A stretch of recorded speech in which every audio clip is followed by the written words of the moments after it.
Most Chinese people, influenced by Buddhism, follow the tradition of inhumation. They believe that burial brings peace to the deceased and that the souls of the dead protect their descendants.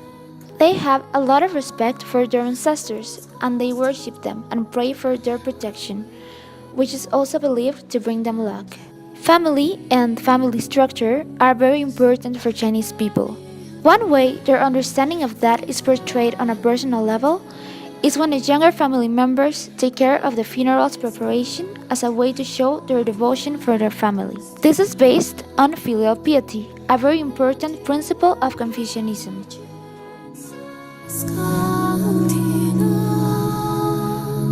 In death rituals, traditionally the body will stay in the house for 3, 5, or 7 days, which depends on the season. The family of the dead will prepare 3 bowls, each of rice, vegetables, soups, and set out 3 units of money and 3 pairs of shoes outside the entrance of the house to the messengers from the other worlds. Also, the corpse will be washed in incense water and dressed in grave clothes. Then, after plugging the cotton in the ears and nose of the dead and placing coins over the eyes, the mouth will be filled with 3 spoonfuls of rice. It's also believed that as the deceased individual is taken in a coffin from their house to the burial site, that the threshold of the door by which they leave the house represents the boundary between this world and the afterlife. The body remains at home until it's cremated, which is usually within 24 hours after death. The ashes are typically scattered at a sacred body of water or at some other place of importance to the deceased. At the service, mourners may dress casually. White is the preferred color. Black is considered inappropriate.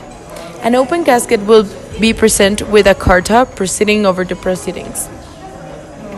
Hymns and mantras are recited, and some services include a fire sacrifice.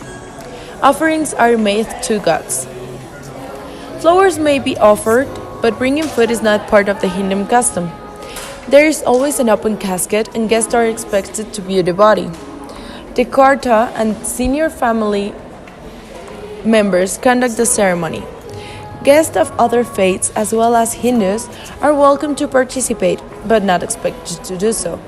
Using a camera or recorder of any kind is not considered polite. 10 days later, a ceremony is held at the home of the deceased in order to liberate the soul for it to reincarnate. Visitors are expected to bring fruit, and the mourning period ranges from 10 to 30 days after death.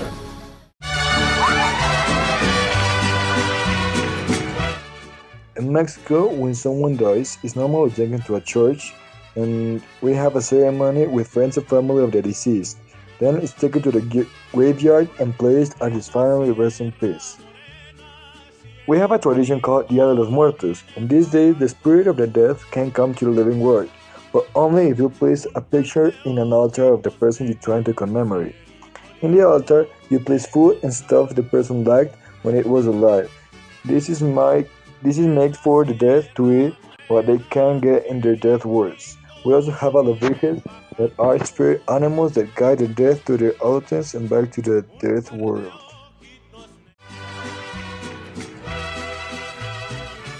In China, announcements of the funeral are sent as an invitation. This invitation may have all the information about the funeral and the deceased. Also, a family tree is included and sometimes how the person died. The invitations are usually white, but if the person who died was older than 80, then his funeral is considered as a celebration for the long duration of their life. If any of the guests isn't able to attend, flowers and a white envelope with money should still be sent. In Mexico, the announcement is usually delivered in person or by phone call. Something that China and Mexico have in common is that both countries have a day to honor dead. In Mexico, they celebrate Dia de Muertos, and in China, they celebrate Qingming Festival. Qingming Festival is the day in which they worship their ancestors and pray for their protection, which is also believed to bring them luck. A difference between China and Mexico is the way they look at death. Even though in both of their cultures death is known to be a natural part of life, Chinese people are very respectful and avoid talking about death. While in Mexico, people have a very dark sense of humor that allows them to make fun of every situation, including death. India and China have many things in common. For example, they both think that that is not the end. But in Indian culture, the belief is that you will reincarnate. Chinese culture believes that there is another world where your spirit can live. That's why, on the Chinese culture, they celebrate the souls of their ancestors in the Qingming festival, and India does not have any festivity like that. When we talk about that, Mexico and India have really big difference.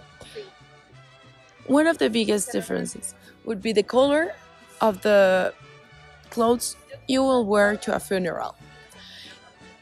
In India, it's considered disrespectful to be dressed with black color.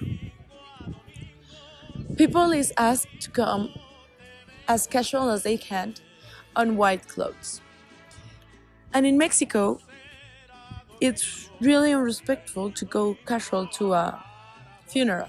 People get very dressed, and use always black or really dark colors. Mexican and Korean death rituals are very different, mainly because death rituals in Korea take part only in the burial of the deceased, and in Mexican we have Dia de Muertos, that is celebrated each year. For example, in Korea they have a very specific ceremony when the person dies. In Mexico, it's depending on your religion. In Korea, they doesn't really have a tradition post-death, and in Mexico we do have. Both cultures believe in after-death life, but in Mexico we have one day that both words get mixed together. This day is called Dia de Muertos, in which we give offerings to the deceased we consider important, like friends and family. Korean tradition do not share this. In conclusion, both cultures have their own death rituals. They have some similarities, but mainly they are different.